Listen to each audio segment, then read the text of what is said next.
নজরুলকে নিয়ে আহমেদ ছফা প্রায় 30 পৃষ্ঠার একটা প্রবন্ধ লিখেছেন, নজরুলের কাছে আমাদের ঋণ। তো এইটা সম্পূর্ণ ভুলে ভরা, এবং আরও দুইজন প্রচণ্ডভাবে নজরুলকে নিয়ে ভুল অ্যানালাইসিস করেছেন। একজন হলো বুদ্ধদেব বসু আর একজন জীবনানন্দ দাশ। নজরুলকে জীবনানন্দ দাশ এবং এই ইসের সাথে তুলনা করেছেন। জীবনানন্দ দাশ এবং বুদ্ধদেব বসু এরা নজরুলকে তুলনা করেছেন মতিলাল মজুমদার ও সত্যেন্দ্রনাথ দত্ত, এরাও প্রচুর আরবি শব্দ ফার্সি শব্দ ব্যবহার করেছেন। কিন্তু আহমেদ ছফা এই জায়গাটায় সঠিক, যে আহমেদ ছফা বলেছেন যে তারা হলো গিয়া প্রমোদ চৌধুরী বা এরা হলো গিয়া টেস্ট পরিবর্তনের জন্য তারা এই আহমেদ নাম কি বলে সত্যেন্দ্রনাথ দত্ত বা মতিলাল মজুমদার যে আরবি ফার্সি ব্যবহার করেছেন সেগুলো হলো টেস্ট পরিবর্তন, রুচির পরিবর্তন। যেমন ফিরনির মধ্যে 2-4টা কিশমিশ দিলে যেমন স্বাদ হয়, একটা টেস্ট পরিবর্তনে তাদের উদ্দেশ্য ছিল, সৌজন্য উদ্দেশ্য ছিল। কিন্তু আহমেদ ছফা এটা সঠিকভাবেই বলেছেন যে নজরুলের ছিল ঐতিহাসিক কর্তব্যবোধ। তো এই জিনিসটা ঠিক ক্লিয়ার হয় না, কথাটা বললে তার নিগুড় অর্থটা এরা বুঝে নাই। বাঙালি মুসলমান বেশিরভাগ ক্ষেত্রেই সেই জিনিসটা পরিপূর্ণভাবে করতে পারে না, কারণ নজরুলের যে রসদ ভাণ্ডার ছিল, যে ভাণ্ডার যেখান থেকে তিনি তার সমস্ত কাব্য উপাদানগুলো নিয়েছেন, সেটা হলো গিয়া নজরুলের কাব্য উপাদান।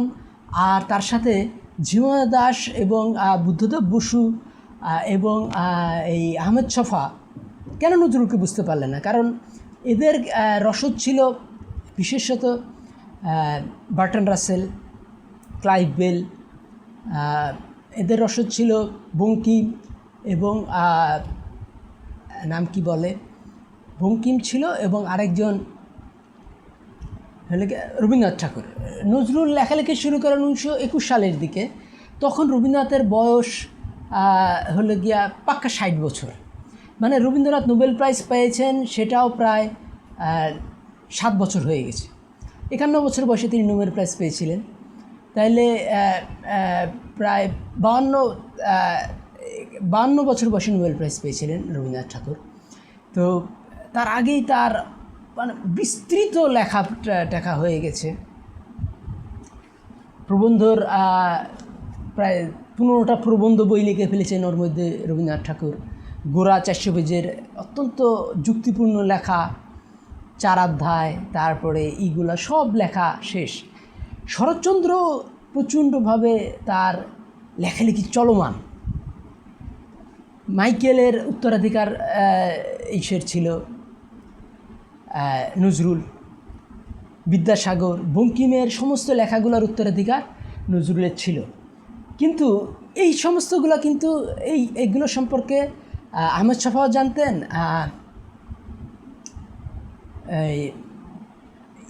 নাম কি বলে বুদ্ধদেব বসু এবং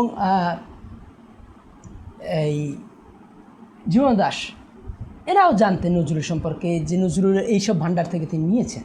কিন্তু যেটা জানতেন না সেটা হলো গিয়া মির্জা গালিব থেকে যে নজরুল নিয়েছেন। মির্জা গালিবের কাব্যগ্রন্থগুলো এভাবে পড়া ছিল না, এই বিদ্যাদেব বসুরও ছিল না, জীবনানন্দ দাশেরও ছিল না, আর ইসেরও ছিল না, এই যে নাম কি বলে এই আহমেদ ছফারও ছিল না। তা আহমেদ ছফা তো মুসলমান হিসাবে তার কর্তব্য ছিল যে আল্লামা ইকবাল বা এই আল্লামা ইকবাল বা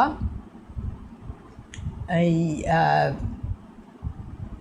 নজরুলের আরেকটা ছিল ফার্সি কাব্যগ্রন্থ। আল্লামা ইকবাল বা গালিব এগুলো তো পড়ার কথা ছিল, ফার্সি কাব্যগ্রন্থ এগুলো পড়ার কথা ছিল আহমেদ ছফার। কিন্তু এখানে আমাদের বুঝতে হবে যে আমরা এখন রবীন্দ্র যুগে বসবাস করি। রবীন্দ্রনাথ মানে তার এই যে ক্ষুধিত পাষাণে তিনি বলেছেন যে ফার্সি মানুষকে মোহগ্রস্ত করে এবং তোমাকে পাগল বানিয়ে ছেড়ে দেয়। তো এই যে ক্ষুধিত পাষাণ তো সবারই পড়া ছিল, বাঙালি যারা কাজী আব্দুল ওয়াদুদ থেকে শুরু করে এই কাজী আব্দুল ওয়াদুদ বা এই মুসলমান যারা, এরা রবীন্দ্র প্রভাবিত হয়ে এই ফার্সি পড়া পরিত্যাগ করেছে আর উর্দু পড়া পরিত্যাগ করেছে।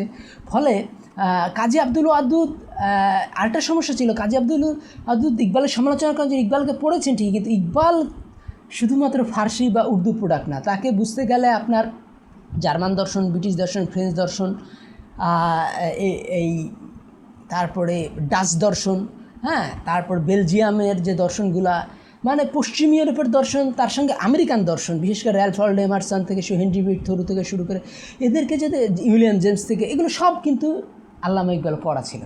তো এগুলো যদি আপনি না পড়েন তাহলে আল্লামা ইকবালকে বুঝতে পারবেন না। তাই আজ এই যে কাজী আব্দুল ওয়াদুদ আল্লামা ইকবালের সমালোচনা করেছেন, এগুলো কিছু হয়নি। আল্লামা ইকবাল বা 2টা প্রবন্ধ গ্রন্থ লিখেছেন কাজী আব্দুল ওয়াদুদ, কিন্তু 2টাই অতিমাত্রা জঘন্য। এই জিনিসগুলো আমাদের বোঝার চেষ্টা করতে হবে। তাহলে এই আল্লামা ইকবালকেই যে তিনি বুঝতে পারেননি, তাহলে নজরুলকে তিনি বুঝবেন কী করে? কারণ আল্লামা ইকবালের প্রচণ্ড প্রভাব ছিল এই নজরুলের উপরে। তো সেইটার আমি একটু প্রমাণ দিই কীভাবে। যে নজরুলের একটা বিখ্যাত গান আপনারা অনেকেই শুনে থাকেন, সেই গানটা হলো গিয়া যে নজরুলের একটা বিখ্যাত গান আছে, সেই গানটা হলো গিয়া যে ঘুমিয়েছিলাম কি বকুল চাপার বনেতে মোর চাঁদের স্বপন জাগালে, হ্যাঁ, ঘুমিয়ে তোমার টানে হে দরদি দোল খেয়ে যায় কাঁদন নদী, পূর্ণ শশী তুমি আসি আমার সে ঘুম ভাঙালে, বকুল চাপা বনেতে মোর চাঁদের স্বপন জাগালে, ঘুমিয়েছিলাম কুমুদ কুরি বিজন ঝিলের নিঞ্জলে, পূর্ণ শশী তুমি আসি আমার সে ঘুম ভাঙালে। তাহলে এই যে নজরুলকে বলা হয় যে বাঙালি মুসলমানের যে ঘুমটা এটা ভাঙিয়েছিলেন, কিন্তু নজরুল ঘুম ভাঙালে কে? এই জিনিসটা বুঝতে হবে যে নজরুলের যে এই যে বলে ঘুমিয়েছিলাম কুমুদ কুরি বিজন ঝিলের নির্জলে, যে আমি একটা এই পদ্ম, কুমুদ মানে পদ্ম, যে আমি ঘুমিয়েছিলাম কুমুদ কুরি বিজন ঝিলের নির্জলে, পূর্ণ শশী তুমি আসি আমার সে ঘুম ভাঙালে। তো বলছে যে আমি একটা এই পদ্ম ফুলের কুড়ি, একটা পদ্ম ফুল কিন্তু কাদা মাখা পুকুরে হয়, তো বিজন ঝিলেই সাধারণত পদ্ম ফুল হয়, এই জন্য বলে গোবরে পদ্ম ফুল। তো গোবরে না হলেও এটা হয় হলে গিয়ে একটা বিরাট জলাধি, একটা পুকুর, একটা বিরাট পুকুর, যেটা কাদায় যেখানে মানুষ যায় না, বনের মধ্যে, সেখানে কিন্তু লাল কমল নীল কমল বিভিন্ন রকম পদ্মফুল ফুটে থাকে। তো এই কথাটাই বলতেছেন নাম কি বলে নজরুল ইসলাম তার গানে, যে ঘুমিয়েছিলাম কুমুদ করে বিজন ঝিলের নির্জলে, আমি একটা বিজন ঝিলের নির্জলে আমি করেছিলাম, এই ডুবেছিলাম, ঠিক আছে। তাহলে সেখানে মানে সেই জায়গাটায় কেন মানে তো পূর্ণ শশী তুমি আসি আমার সে ঘুম ভাঙালে, যে এখানে এই চাঁদের প্রভাবে বলা হয় যে এই ফুলগুলা কুড়কুড়িগুলা তখন কী করে সে ফুটে ওঠে, নাম কি বলে, এই চাঁদের প্রভাবে এই বিরাট বিরাট যে এই ফুলগুলা পদ্মফুল সেগুলো ফুটে ওঠে। তো পদ্ম পাতাও কিন্তু বিশাল বিশাল হয় এই জিনিসগুলো, পদ্ম পাতা পদ্মফুল দেখার মতো জিনিস। তো এই পদ্ম পাতা পদ্মফুল কেন এত চমৎকার হলো, এই জিনিসটা যেন তিনি পূর্ণ শশী। কিন্তু এখানে আপনাদের বুঝতে হবে যে ইকবালের প্রভাব কতখানি ছিল, এবং বঙ্কিমের কিন্তু প্রভাব ছিল এই ইসের পরে, এই নাম কি বলে রবীন্দ্র, এই ইসের নাম কি বলে নজরুলের উপরে। তো এখানে এই আমরা যে একটা জাতির জাগরণের ক্ষেত্রে মোহাম্মদ আজম তার এই নজরুলের প্রভাবটা বিস্তারিতভাবে আলোচনা করেছেন, তার ইউটিউব ভিডিওগুলো পাওয়া যায়, দেখতে পারেন। তো নজরুলের বাঙালি মুসলমান জাগরণের পিছনে নজরুলের একটা বিরাট প্রভাব ছিল, আর নজরুলের জাগরণের পিছনে কার প্রভাব সেটা আমি এখানে আলোচনা করছি। নজরুলের জাগরণের পিছনে প্রভাব ছিল, নজরুলের জাগরণের পিছনে প্রভাব ছিল হলো গিয়া এই নাম কি বলে, নজরুলের জাগরণের পিছনে প্রভাব ছিল আল্লামা ইকবালের। সেই গানটা খেলবে যে পরেশা হোক আর মেরা খাক আখির দিল না बन जाए जो मुश्किल अब है फिर वही मुश्किल ना बन जाए, परेशा होकर मेरा खाक आखिर दिल ना बन जाए, যে যন্ত্রণায় দগ্ধ হয়ে আমার এই মাটি হয়তো হৃদয় হয়ে যাবে সম্পূর্ণ, আখির দিল না বান যায়, जो मुश्किल अब है यार अब फिर वही मुश्किल ना হয়ে যায়। এই যে এখন যে আমার যে মুশকিল আছে, যে আমার যে এখন বিপদের মধ্যে আছে, সেই বিপদটা আবার না হয়ে যায়। এখানে অনেক লাইন আছে, শেষ 2 লাইন কি বলতেছে, उरूज आदमे खाकी से नंजुम शहम जाती है मेरा टूटा हुआ तारा महका मिलना बन जाए। এখানে বলতেছে যে এই একটা মানুষ যখন উপরে উঠে তখন কি হয়, যে উরুজ আদমে খাকি সে নঞ্জুম শাহিন জাতি হে, যখন একটা উপরে উঠে একটা মানুষ যখন মাটির মানুষ যখন উপরে ওঠে তখন তারারা ভয় পেয়ে যায়, আর এই মেরা টুটা হুয়া তারা মেহ কামেল না বান যায়, যে আমার যে ছিন্ন নক্ষত্র সেটা পূর্ণচন্দ্র না হয়ে যায়। তা আল্লামা ইকবাল নিজেকে পূর্ণচন্দ্র হিসেবে দাবি করছেন। তো এই যে পূর্ণচন্দ্রের প্রভাবেই কিন্তু ঈশের এই পরিপূর্ণ বিকাশটা হয়েছিল। কার পরিপূর্ণ বিকাশ হয়েছিল? এটা হলো গিয়া নজরুলের। নজরুল বলছিলেন যে ঘুমিয়েছিলাম কুমুদ কুড়ি বিজন ঝিলের নীল জলে, পূর্ণ শশী তুমি আসি আমার সে ঘুম ভাঙালে।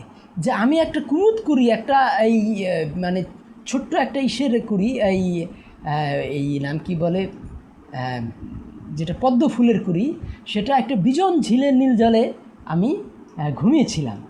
সেই জায়গাটায় তুমি এসে আমাকে তুমি আমার ঘুমটা আমি ভাঙালে, আমি প্রস্ফুটিত হয়ে গেলাম। তো এই যে পদ্মফুল হিসাবে নজরুল বিকাশ হলো, সেটা কিন্তু আল্লামা ইকবালের ওই কবিতাটা থেকে আমি একেবারে পুরোপুরি রেফারেন্স দিয়ে বুঝাইলাম। এখানে আরেকটা জিনিস বোঝার আছে, নজরুল বঙ্কিম সম্বন্ধে কী বলছেন।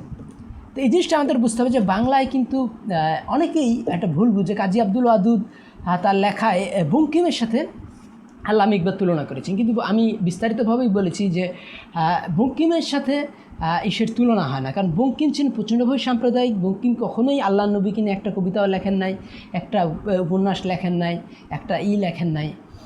কিন্তু আল্লামা ইকবাল কিন্তু দেবতা রাম, দেবতা শিব, বার্তারি হরি, তারপরে এই নাম কি বলে, এই বিশ্বমিত্র, তারপরে মানে অনেক অনেক কবিতা লিখেছেন হিন্দু ধর্মে নিয়ে কাজে এই তাদের প্রশংসা করে, দেবতা রাম বা শিবের প্রশংসা করে, তারপরে কিন্তু কেউ তাকে কাফির বলে না। তো এই জিনিসটা আমাদের বুঝতে হবে যে এই বঙ্কিম যেখানে সাম্প্রদায়িক, যেখানে মিথ্যুক, যেখানে বর্ণবাদী, বঙ্কিম কী করছেন, বঙ্কিমের জীবদ্দশায় কিন্তু এই লিঙ্কনের মতো মহিরুর জন্ম, র্যালফোর্ড এমারসনের মতো মহিরুর জন্ম, যেখানে সাদা কালো সমান সবাইকে বলছে। কিন্তু বঙ্কিম বলতেছেন যে উত্তরের সাদারা দক্ষিণের সাদাদের আক্রমণ করেছে, কারণ দক্ষিণের সাদারা দক্ষিণের কালোদের ভাই বলেনি। অথচ ঘটনাটা যে এই, যে যখন আঙ্কেল টমস কেবিন পড়ি, এমন কোনো মানুষ নাই যার চোখ থেকে পানি পড়ে যাবে না, কারণ এখানে বোঝাচ্ছেন আঙ্কেল টমস কেবিন যে এই আঙ্কেল টম কত ভদ্র একজন মানুষ। কিন্তু দেখা যায় যে ওই তাদেরই যারা কালো মানুষ, এরকমই ভালো ভালো কালো মানুষের কী করছে, এই হয় স্বামীকে রেখে বউকে বিক্রি করে দিচ্ছে, বউকে রেখে ছেলেকে বিক্রি করে দিচ্ছে, ছেলেকে রেখে মাকে বিক্রি করে দিচ্ছে, মাকে রেখে স্বামীকে গরু ছাগলের মতো বেচা বিক্রি হচ্ছে। এবং দেখা যাচ্ছে একজন নারীর 1 বছর বা 2 বছর বেশি বাচ্চাকে বিক্রি করে দিচ্ছে, মা তখন সুইসাইড করছে। তো এই যে ট্র্যাজেডিগুলো হচ্ছে, তার বিরুদ্ধে উত্তরের বিবেকবান মানুষ, দক্ষিণের যারা অর্থকে গুরুত্ব দিচ্ছিল, তাদের বিরুদ্ধে যুদ্ধ ঘোষণা করেছিলেন লিঙ্কন। এবং লিঙ্কন যখন মারা যায়, যুদ্ধের শেষের প্রায় 1 বছরের মধ্যেই কিন্তু লিঙ্কন মারা যায়। লিঙ্কন মারা যাওয়ার ফলে কিন্তু গোটা ইংল্যান্ডের মানে হৃদয়, আমেরিকার হৃদয় কাঁদতে থাকে। তখন ওই ওয়াল্ট হুইটম্যান কবিতা লেখলেন, ও ক্যাপ্টেন মাই ক্যাপ্টেন। গোটা যখন বিজয় অর্জিত হয়েছে, তখন কি হচ্ছে যে সবাই কান্নাকাটি করতেছে। তাইলে এই যে এই বর্ণবাদের বিরুদ্ধে যে হেনরি ডেভিড থোরো বা এই এমারসন বা লিঙ্কন, এরা যখন কথা বলতেছেন, জাতির পরিবর্তন আনতেছেন, তখন এই বঙ্কিম এতটাই বর্ণবাদী, তিনি বলছেন যে উত্তরের সাদারা দক্ষিণের সাদাকে দক্ষিণের সাদাকে আক্রমণ করেছে, কারণ দক্ষিণের সাদারা দক্ষিণে কালোদেরকে ভাই বলেনি। তো এটা সম্পূর্ণ মিথ্যা কথা। এইরকম মিথ্যা কথা বা বঙ্কিম এইরকমই বর্ণবাদী ছিলেন। এবং ইসলাম সম্বন্ধে ইতিহাসকে বিকৃত করে, সেগুলো আপনি যদুনাথ সরকার লেখায় পাবেন যে কীভাবে তিনি ইতিহাসগুলো বিকৃত করেছেন বঙ্কিমচন্দ্র চট্টোপাধ্যায়। তো ফলে পাকিস্তানের জন্মদাতা অনেকেই বলেছেন যে ওই বঙ্কিমচন্দ্র চট্টোপাধ্যায়। তো কাজে এই বঙ্কিম সম্বন্ধেও কিন্তু একটা ভালো কথা বলছেন। কে বলছেন? এই নজরুল। তিনি কি বলছেন যে বঙ্কিম নাম কি বলে, এই এদো পুকুরেও, ছোট পুকুরেও কিন্তু একটা জোয়ার তুলে দিয়েছিলেন। তো এই কথাটা তিনি আসলে বলতে চেয়েছেন ইকবাল সম্বন্ধে, বলেছেন বঙ্কিম সম্বন্ধে। এটা বুঝতে হবে যে ইকবাল বাংলার এদো পুকুরেও, কারণ বাংলার লোকেরা তো অতটা উর্দু বুঝে না। একটা আশরাফ আত্রাফের একটা আছে, যারা বাংলার যারা আশরাফ, তারা কিন্তু উর্দুটাকে বুঝতেন। তাদের সংখ্যা ছিল, বা এই ব্রিটিশ শাসনের ফলে মানে আশরাফরাও আতরাফের পজিশনে চলে গিয়েছিল, তাদের আর্থিক অবস্থা খুবই করুণ হয়ে গিয়েছিল। তো এই আশরাফ শ্রেণীটা ধ্বংস হয়ে গিয়েছিল। বাংলায় যারা একটু বংশজ, যাদের একটু আর্থিক অবস্থা ভালো, তাদের ইটা ধ্বংস হয়ে গিয়েছিল। ধ্বংস হয়ে যাওয়ার ফলে এই জিনিসটা আমাদের বোঝার চেষ্টা করতে হবে যে এই যে আশরাফ আতরাফের যে জিনিসটা, সেই জিনিসটা ধ্বংস হয়ে যাওয়ার ফলে বাংলায় উর্দু সাহিত্যটা বুঝতেন না। তো এই সময় নজরুল বাসা ছিল বর্ধমানে এবং তার পরিবার ছিল উর্দুকে বুঝতেন, উর্দু ছিল তার মাতৃভাষা। তো কাজী নজরুল আশেপাশে যখন তিনি কলকাতায় আসলেন, কলকাতায় চর্চা করছে সবাই বাংলা, এবং তিনি পড়াশোনা করেছেন, পালিয়ে এসেছিলেন ওই বর্ধমান থেকে। তিনি এই নাম কি বলে ময়মনসিংহে দরিরামপুর হাই স্কুলে ভর্তি হয়েছিলেন। হ্যাঁ, তো এই সব জায়গায় তিনি বিয়ে করেছিলেন। একবার মুসলমান মেয়েকে বিয়ে করতে গিয়েছিলেন, পরে একটা হিন্দু মেয়েকে বিয়ে করেছেন, এরা বাঙালি। তো কাজী নজরুলের মধ্যে একটা উর্দু আর বাংলা সংমিশ্রণ ঘটেছে। তো তার ফলে উর্দু এলাকায় যে একটা প্লাবন শুরু হয়েছে, জোয়ার শুরু হয়েছে, যে ইকবাল চন্দ্রের প্রভাবে গোটা উর্দু উত্তর ভারত দক্ষিণ ভারত ইকবালের বন্দনায় ভেসে যাচ্ছে। আর বাংলায় তখন প্রভাবকার বঙ্কিমচন্দ্র রবীন্দ্রনাথ। তাহলে এই জিনিসটা আমাদের বুঝতে হবে যে এই যে দুই দিককার যদি আপনার নলেজটা থাকে, তখন আপনি নজরুলকে বুঝতে পারবেন যে নজরুলের প্রভাবে যে এই ঐতিহাসিক কর্তব্যবোধ। আহমেদ ছফা যেটা বলেছেন যে নজরুলের মধ্যে আরবি ফার্সি ব্যবহার ছিল ঐতিহাসিক কর্তব্যবোধ। এবং আহমেদ ছফা আরেকটা জিনিস এখানে বলার চেষ্টা করেছেন, সেটা হলো গিয়া যে এই বঙ্কিম বলছেন যে মুসলমানদের লেখায় পেঁয়াজ রসুনের গন্ধ পাওয়া যায়। তাহলে এই মানে পেঁয়াজ রসুনকে ওরা একটা পবিত্র মনে করে না, সাফসুতরা বঙ্কিমের লেখাগুলো। আসলে কি সাফসুতরা? বঙ্কিম বা ইসের লেখাগুলো আপনি যদি অ্যানালাইসিস করেন, দেখবেন যে তাদের লেখায় 0% আরবি ফার্সি। ওই সময় ওরা একটা আরবি ফার্সি থেকে বাংলার ডিকশনারি বিক্রি করতো এই বাঙালি হিন্দুরা। সে উদ্দেশ্য ছিল যে যখনই তারা এই মানে বাংলায় ব্যবহার্য আরবি ফার্সি শব্দ পাওয়া যাবে, সেটাকে বাংলা দিয়ে রিপ্লেস করে তারা এই যারা এই সাফসুতরা করার। তো সাফসুতরা করলে অনেক সময় হয় কি, প্রয়োজনীয় ভিটামিনটাই তখন হারিয়ে যায়।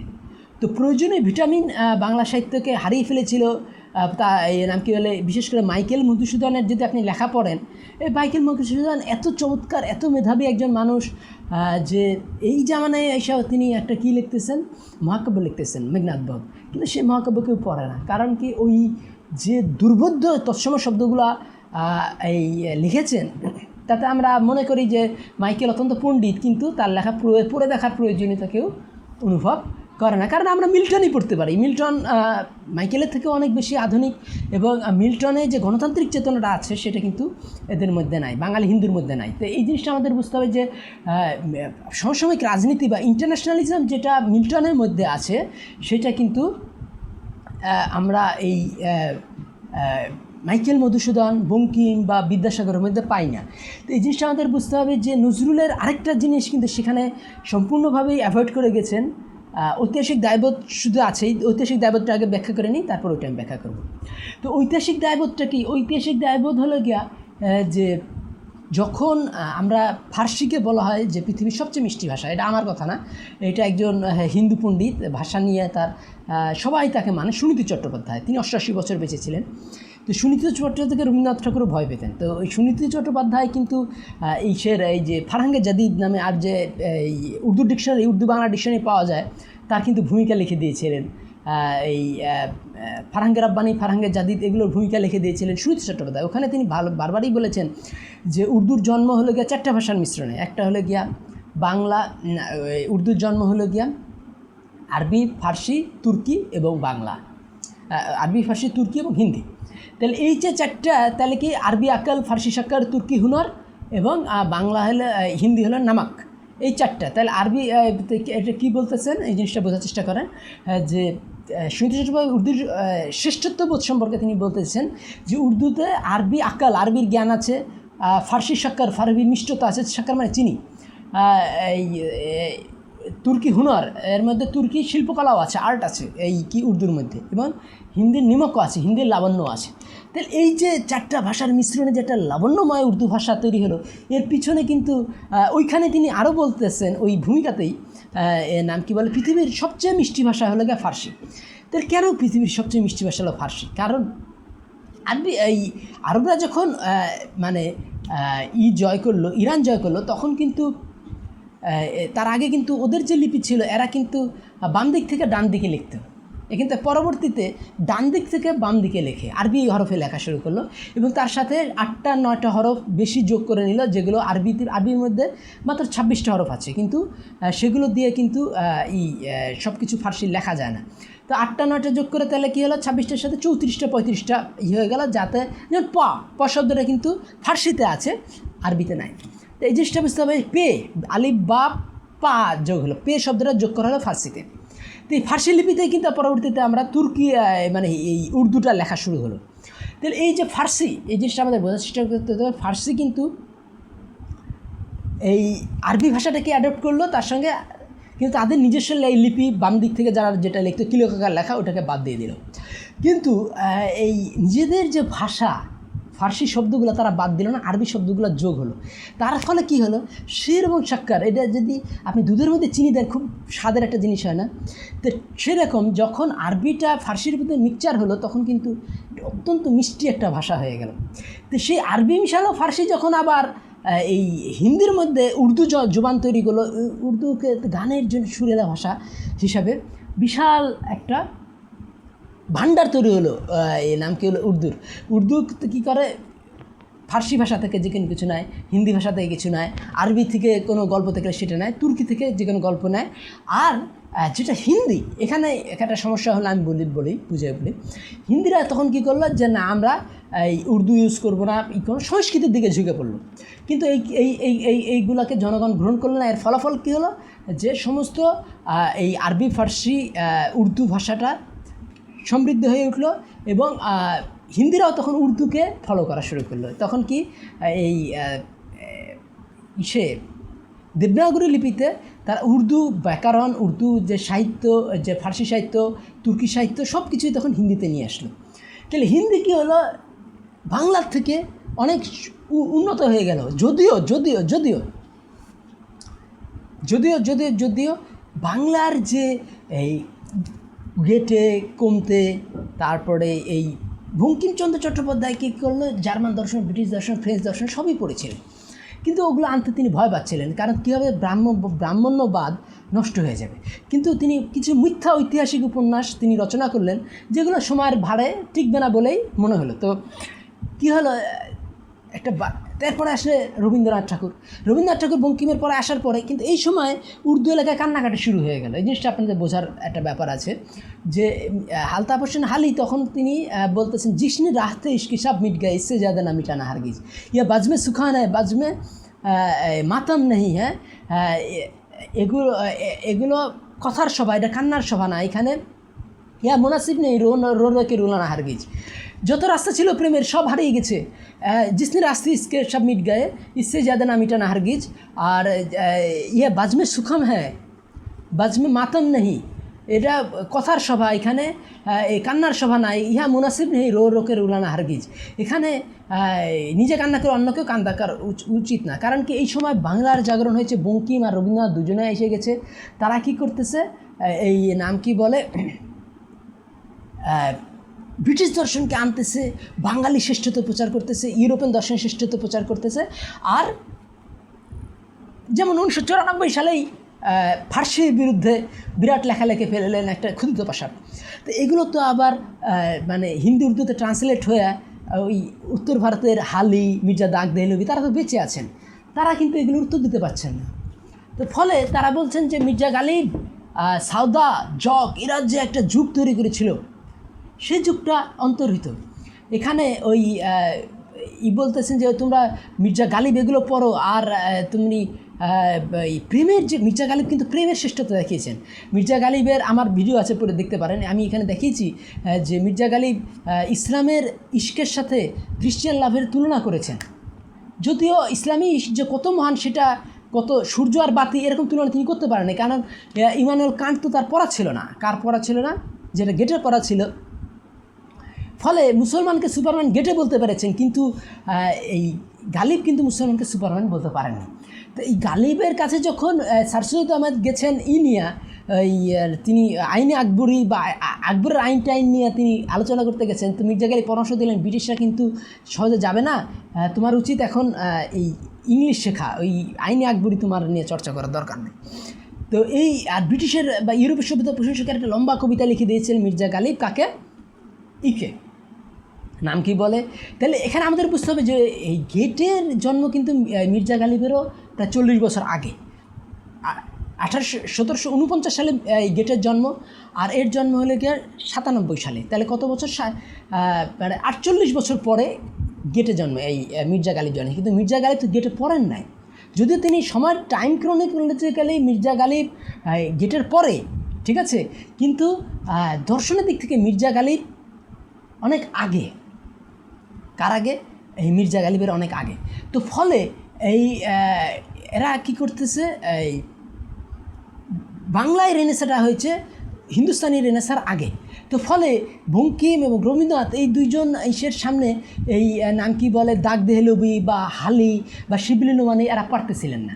কিন্তু যখন ইকবাল চলে আসলো, ইকবাল 1907 সালে তিনি ঘোষণা করে দিলেন যে ইসের সাথে পারা যাবে না, এই নাম কি বলে ইসলামের সাথে পারবেন না, নাম কি বলে, কারণ তিনি এত এত বই পড়েছিলেন আপনি বুঝতেই পারবেন না। আমি বলি বাংলা, আমি চ্যালেঞ্জ করতে পারি যে বাংলার কেউই এই কাজী আব্দুল ওয়াদুদ, মোতাহার হোসেন, কাজী মোতাহার হোসেন চৌধুরী বা এই নাম কি বলে আবুল হোসেন বা এই আহমেদ শরীফ বা শওকত ওসমান বা শামসুর রহমান বা আব্দুর রাজ্জাক কেউই কিন্তু আল্লামা ইকবালের যে এইটা যে 1908 সালে যেটা তিনি প্রেজেন্ট করেছিলেন, যেটা তার মাস্টার্স থিসিস ছিল কেমব্রিজে, যেটাকে তিনি আবার জমা দিয়েছিলেন কোথায়? জার্মানি মিউনিখে, যেখানে তিনি পিএইচডি দিয়ে দিল তারা। কারণ জার্মানরা তার ইন্টারভিউ নিয়েছিল, তাকে পরখ করে দেখেছিল যে এই লোকটা এত পড়াশোনা করেছে এবং এত পড়াশোনা করে এই লেখাটা লেগেছে যে এটা ডক্টরেট ডিগ্রি অনার্সই দিয়ে দেওয়া যায়। তো ডক্টরেট ডিগ্রি নিয়ে ডক্টর ইকবাল দেশে চলে আসলেন। তাহলে এই যে ইকবালের 1907 সালের পর থেকে যে তিনি কাব্যগ্রন্থগুলো সব লেখা শুরু করলেন, তাই নজরুল লেখা শুরু করলেন 21 বছর বয়সে। তাহলে 14 বছর ধরে গোটা ভারতবর্ষের নেতৃত্ব নিয়ে নিয়েছেন রবীন্দ্রনাথের কাছ থেকে আল্লামা ইকবাল। তো এই আল্লামা ইকবালের কে সবাই তুলনা করছে ইসের সাথে, কাকে বলে? বঙ্কিমের সাথে।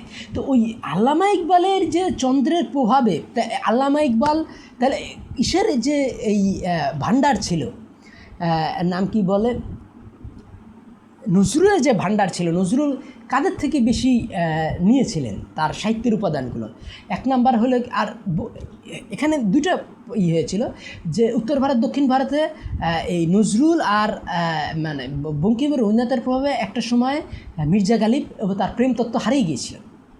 কিন্তু আল্লামা ইকবাল 1907 সাল থেকে যখন তিনি লেখালেখি শুরু করলেন, 1915 সালে তার 7 বছর পরে তিনি ডেফিনেটলি গোটা ভারতের নেতৃত্ব আল্লামা ইকবাল হাতে চলে গিয়েছিল। এই জন্য যতখানি জ্ঞানের অভাব তার থেকে সদিচ্ছার অভাবটা বেশি ছিল। রবীন্দ্রনাথের সদিচ্ছার অভাব ছিল। রবীন্দ্রনাথ কখনই চাননি যে বাংলায় জার্মান দর্শন চলে আসুক।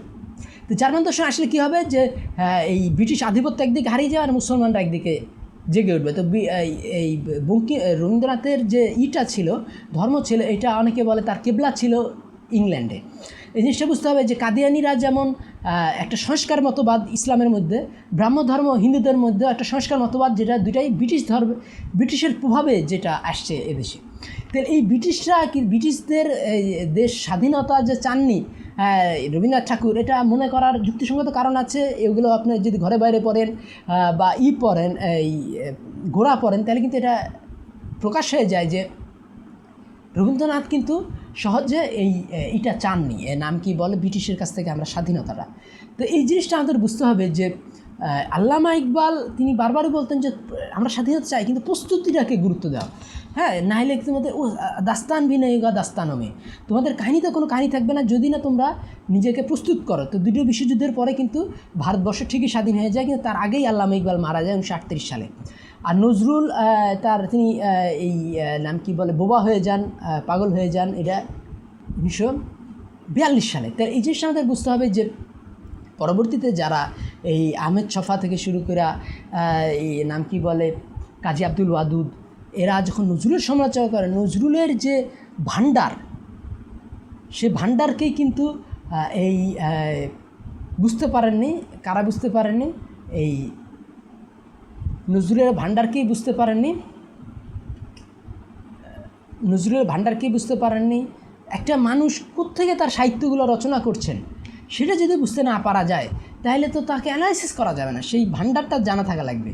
তো সমালোচনা কিন্তু ব্রিটিশরা অনেক সমালোচনা করেছে, শেক্সপিয়ার থেকে গেটে থেকে, কিন্তু সমালোচনা সাহিত্যের সমালোচনা কিন্তু প্রচুর জ্ঞান থাকা লাগে। কিন্তু বাংলায় এমন একটা নজরুলের পর থেকে এটা যে নজরুল দায়ী ছিল, কারণ নজরুল তো মানে অনেক কিছুই নিয়েছেন ইকবাল থেকে, কিন্তু ইকবালকে থেকে নেওয়া তত সহজ না। ইকবালকে বুঝতে গেলে ব্রিটিশ দর্শন, জার্মান দর্শন, ফ্রেঞ্চ দর্শন, আমেরিকান দর্শন, এই ডাচ দর্শন, তারপরে এই ডেনমার্কের দর্শন, এগুলো সব বুঝে গুলা খাওয়ার পরে ইকবালের সমালোচনা করা যায়, ইকবাল থেকে নেওয়া যায়। তো এই জিনিসটা বুঝতে হবে যে নজরুল অনেক কিছু যতটুকুই বুঝতে পেরেছেন সেই অনুযায়ী নজরুল নিয়েছেন।